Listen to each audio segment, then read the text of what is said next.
we've always acknowledged that there's PEDs that are going to be grouped with professional untested athletes in those federations. We know that that exists.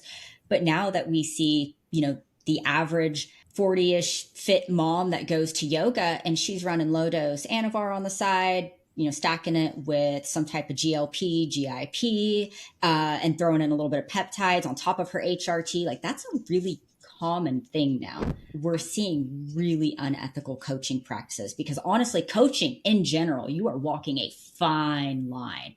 Oh, you'd be surprised who's using trend these days. You would be shocked. I'm Dr. Thomas O'Connor, a lifelong powerlifter, board-certified physician, and published academic author. I've taken care of thousands of men on testosterone and steroids, and now I use my media appearances in this YouTube channel to provide education and harm reduction. Subscribe now so I can help you stay strong and healthy.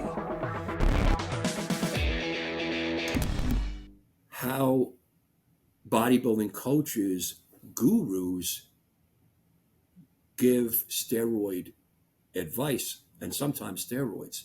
Welcome, DJ Madson. Thank you for having me. Please tell us, you're a coach. Tell us about yourself, please. So my name is DJ Madson. I own M&M Health Solutions. So we actually oversee 3 different companies. We do have a full service online coaching program that definitely caters to athletes and bodybuilders, which means enhanced athletes, those utilizing HRT and underground anabolic steroids. And then I also offer direct consumer blood work. And then we have consultation services and offer dietitian services to physicians' offices. Wow. How old are you and how long have you been doing this? I am 34 and I've been in the online coaching realm for many years, but our services really kicked off in 2020. So we've been going strong for about 4 years now. Were you a competitor? I was an NPC Bikini athlete. Definitely got it out of my system. Now my focus is on my clients. I live vicariously through my clients, I like to say, and work as a coach now. Can you please, if you feel comfortable, telling us the PEDs and the drugs that you utilized yourself? So unfortunately, that's kind of what led me to this position. I was a very entry-level competitor, really didn't have a lot of muscle. One of those, standard bikini girls that said, hey, I lost a little weight. I think I'm ready for stage. I look incredible. Not really understanding the tissue accrual required to be competitive. So I was smart. I had a coach. And this was a little local coach that said, hey, you need to take some drugs, take lots of drugs. You need Anavar, you need clenbuterol, you need T3. You got to take all these things or else you'll never be a competitor. Luckily, I did some research. It's actually how I found you many years ago. I was doing that research and I was looking for empirical data that wasn't promotional or scaring women away from it. Because let's be honest, enhanced female bodybuilders are a thing, even in entry-level bikini. I have a lot of strong feelings on that. I won't get into that, but it was pushed on me. That's when I started doing the research. And I said, well, I'm going to pay a professional, somebody that really, really knows the female body, hormones, can explain the repercussions. If this is a risk I'm willing to take. And that's when I was told to get on 25 milligrams of Anavar for a 6-month duration before reassessing.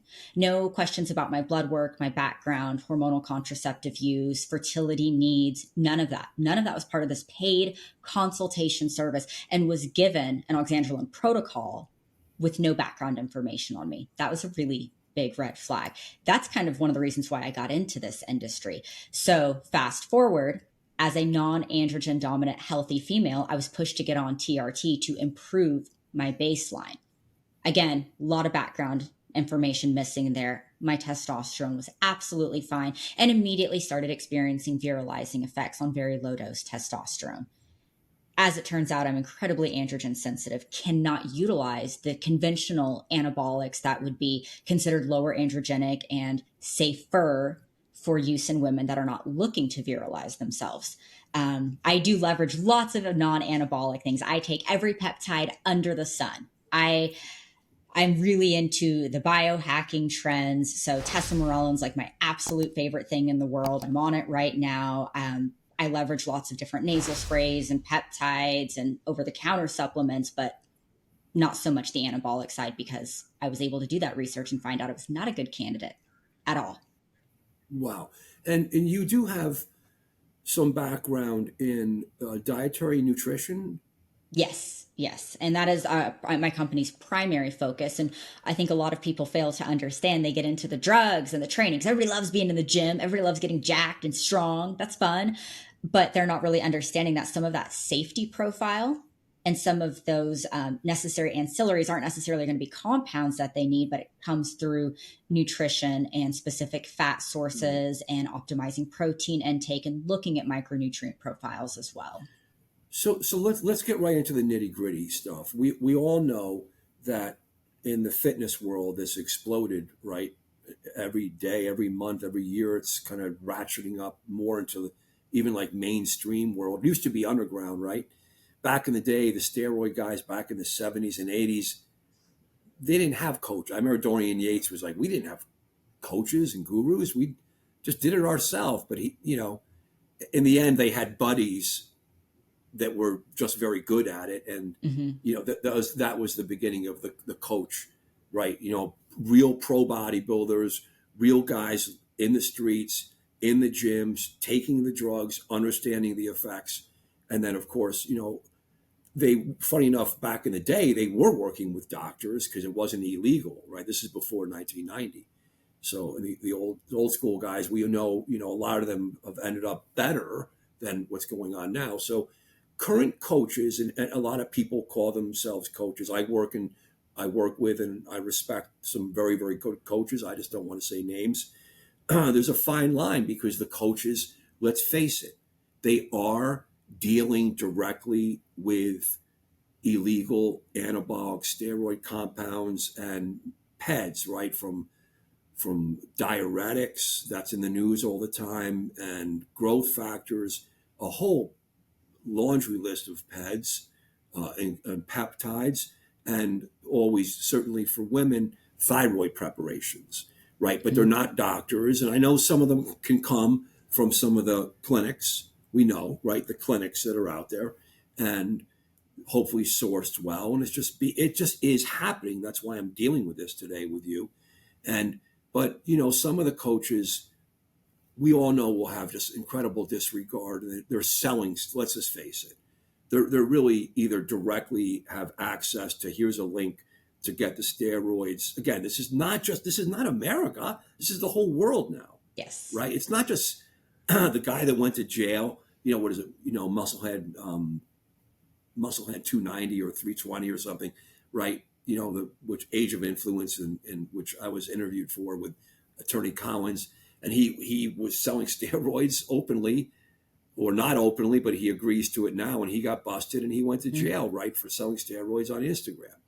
I mean, right, and he made a mistake, right? So, but how many guys are selling steroids on Instagram, off Instagram, right? Black market, with cryptocurrency and all this kind of stuff. We all know it's a lot going on. They're giving steroid advice. Now, I've opened my mind, guys. I've opened my mind. I'm understanding it's happening. That's why I made my app, Testosteronology, to protect men that are utilizing from testosterone all the way through steroids. Understanding your A, B, C, Ds is the framework for the dashboard, but everything else we provide. And we're working now. I'm working with coaches because it's kind of like a priest, if you will. I'm not saying I'm a priest, but if a priest healer is working in the streets, he doesn't discriminate on the drug dealers or even the murderers. I mean, that's just right. I mean, you're there. You have to be down with the people. You have to heal. You have to be in it. And that's why I'm interviewing you. But I'm not pushing things on you. You said you'd interview. Let's talk about what the coaches do by giving the advice on steroids, working with all the agents that are very sundry agents now, right? Again, multiple polypharmaceutical, real drugs, diuretics, growth factors, insulin, steroids are just one piece. You work with that too. How do you get around it? I What do you think do? it really depends on the individual and a coach's, their personal risk assessments. We see a lot of variation in the industry and how things are done. I don't think a lot of people are even necessarily exploring potential legal ramifications. I think a lot of it is solely income driven because PEDs are becoming more widely accepted. They're being utilized, but by what we refer to as general population. We've always acknowledged that there's PEDs that are going to be grouped with professional untested athletes in those federations. We know that that exists, but now that we see, the average 40-ish fit mom that goes to yoga and she's running low dose Anavar on the side, stacking it with some type of GLP, GIP, and throwing in a little bit of peptides on top of her HRT. Like, that's a really common thing now. I don't think people understand how prevalent it is because there's so much potential for income. We're seeing really unethical coaching practices because honestly, coaching in general, you are walking a fine line. How do you really differentiate between somebody that has perfected this craft and dedicated their life to coaching versus the person that took an online course, lost 5 pounds under the guidance of another coach, and now they're an online coach? And you have both of those groups offering PED type services. I mean, it is very hard, and there really aren't, unlike the medical community where it's very cut and dry, and there are certain requirements and certifications, and it's a very complex but required, intricate system to make sure there's checks and balances in place. That doesn't exist in this world. So if you have a guy that's looking to get normal erections, but you also have somebody that's wanting to run trend for contest prep for NPC nationals, those are going to the same people. Right. So the coaches, we all know, and this is for the people watching this that have no clue what's happening, that when you look at people that are in the fitness industry let's just say the ones that are on stage, right? From the bikini to the fitness to the figure bodybuilding, that's the spectrum. Forgive me if I'm missing some things in between. It's very motivational. People, women, let's just talk about women. They want to do it. I mean, they want that body. Who doesn't want the body? It's a slippery slope. You get involved in this world and you lose weight, get in great shape. Maybe you're using the GLP-1 agonist, right? Maybe you're using Mounjaro or semaglutide. That's not a PED. I mean, it's a very interesting world now, right? But where are you getting it from? Well, you can get it online now. And again, people love that. And I agree. We need to maintain this accessibility for people, but they need to understand the risks, right? So when it comes to the slippery slope where now I want a little Anavar or a little Primo, right? What you talked about for what women use, but I know a lot of women that love to use a little bit of equipoise, just baby doses of equipoise. And she watches her hair. Of course, there's going to be some virilization, of course, the male secondary sex characteristic changes. And of course, she wants to watch her health, but the drugs work. I mean, there's no fat loss or muscle building agent that you could buy in GNC. And we know there's tricky stuff in there once in a while that's ever going to compare to a little bit of Anavar, Primo, equipoise. Come on, you're smiling because it's true. Now, not trend. Those are the big boys and the men, but a lot of kids, right? You'd be surprised who's using trend these days. You would be shocked. Right. And you could see, and women who are in this world, I've do consults with them for years from internal medicine perspective, from the cardiac and the renal complications, because I'm an internist, but I mean, we have to open our eyes that this is happening. So for you people out there that don't know this, and for you guys that know it, please give good comments. Don't give hateful comments, especially against DJ. We're opening up the world. I want people to realize coaches, otherwise known as gurus, are giving steroid advice. Do you agree with that, DJ? And that's the problem, though, is a lot of times it's unsolicited advice. It's different when you have a client that says, hey, I know that you work with a lot of MDs and you have a team of medical professionals and you can refer me out. I'm looking to be safer with my PED use. There's that demographic, but then there's also a demographic of people that are like, hey, I really like those bubbly delts. How do I get like that? And then you have a coach that says, well, you're not going to get there naturally. Not only should you take this, but I'm going to sell it to you. There's a fine line between those groups. And I see a lot more of that second group popping up where people aren't even looking It's different when somebody's seeking out those services and wanting to take better control over their health and be more cautious. It's harm reduction. But then it's different when you have coaches that are pushing it and telling you that the only way you're going to achieve things is through the use of compounds. Because let me tell you, you get really good transformation pictures when you throw drugs at people. Right.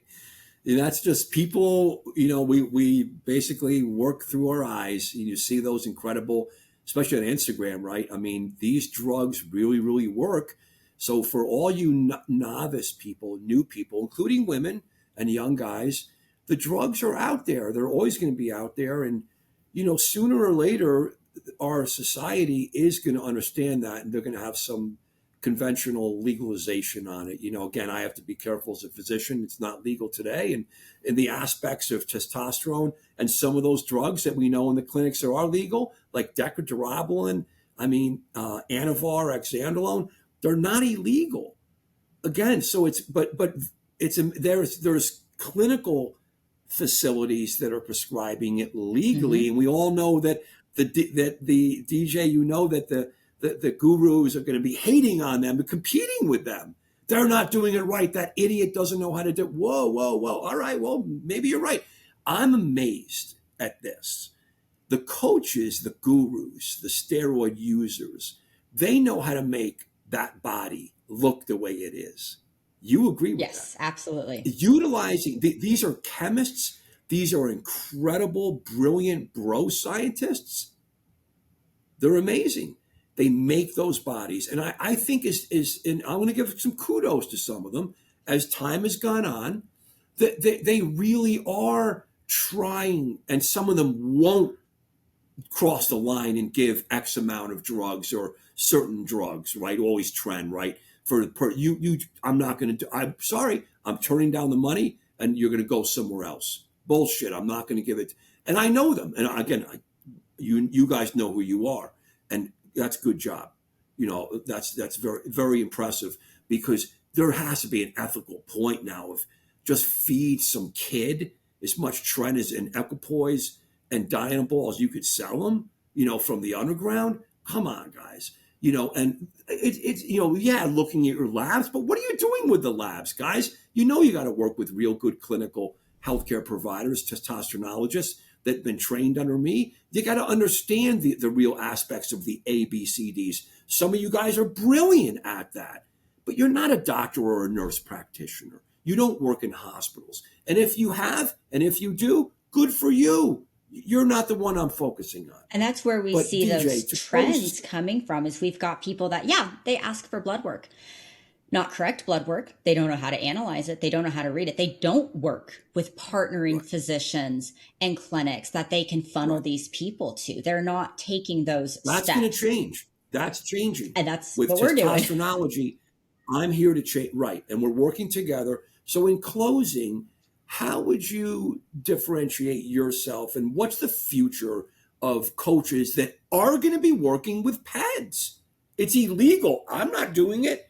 I think there is potential for such an incredible collaboration in the future, but it really just comes down to ethical prescribing and oversight practices. But who's to say that what I think is ethical, someone else is going to agree with? I think that's where we're really in that gray area, because realistically, it's going to happen. People are going to buy drugs. People are going to take them. We're always looking for shortcuts. It's human nature. This is going to happen regardless of what type of content we produce and educational materials, even if everybody decides to get on a fear-mongering train. It's just people are going to take the drugs.